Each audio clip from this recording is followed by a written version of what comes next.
Dnes sme v La Crema, ale nie sme tu na káve. Boli sme oslovení našim dlhoročným zákazníkom, aby sme mu zrealizovali výmenu podlahy v kaviarni a reštaurácii na nábreží Dunaja. Podlaha je tu z terasových dosiek Smrekovec, ktoré sú tu dlhé roky a sú zničené používaním a už neplňa svoju estetickú funkciu. Za výmenu sme zvolili takisto tú istú drevinu Smrekovec, ktorá síce nevyniká svojimi vlastnosťami oproti iným drevinám, je ale ekonomicky veľmi dostupná a pre tento priestor maximálne vyhovujúca. Každá zákazka s terasovými doskami začína zameraním a obhliadkou.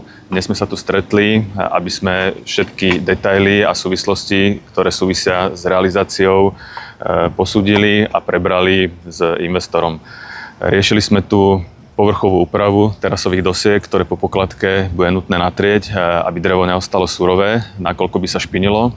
Takisto sme riešili špáry, ktoré v takomto priestore je nutné vyplniť špeciálnou gumou, ktorú štandardne pri rodinných domoch alebo bazénoch nedávame, ale v takomto priestore je to nevyhnutné, nakoľko je tu veľký pohyb ľudí a rôzne, či už predmety alebo špina by padali do týchto medzier. Taktiež sme riešili problémy s napojením terasových dosiek na existujúce konštrukcie. Sú tu sklá, ktoré sú až po zem a celá tá montáž nebude úplne štandardná, ako býva vo zvyku. Budeme to klásť na existujúcu podlahu, tým pádom nám narastie hrúbka a s tým súvisí plno detailov, ktoré sú tam problematické a bude nutné ich vyriešiť. Realizácia v takomto priestore je náročná, nielen z časového hľadiska, ale aj z koordinačného hľadiska.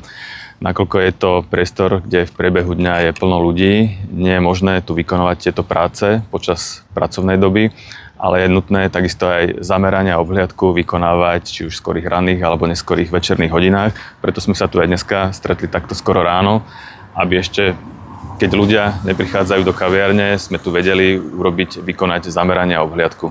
Napriek tomu, že sme sa tu stretli skoro ráno, máme už zamerané, ale aj tak asi vplyvom pekného počasia sú tu už prví zákazníci, ktorí už netrpezlivo čakajú na svoju prvú kávu. Okrem tohto projektu realizujeme aj plno iných projektov z terasových dosiek. Zamerávame sa aj alebo hlavne na obkladanie terasových priestorov pri rodinných domoch, bazénoch alebo strešných bytoch. Každá zákazka je svojím spôsobom špecifická a náročná.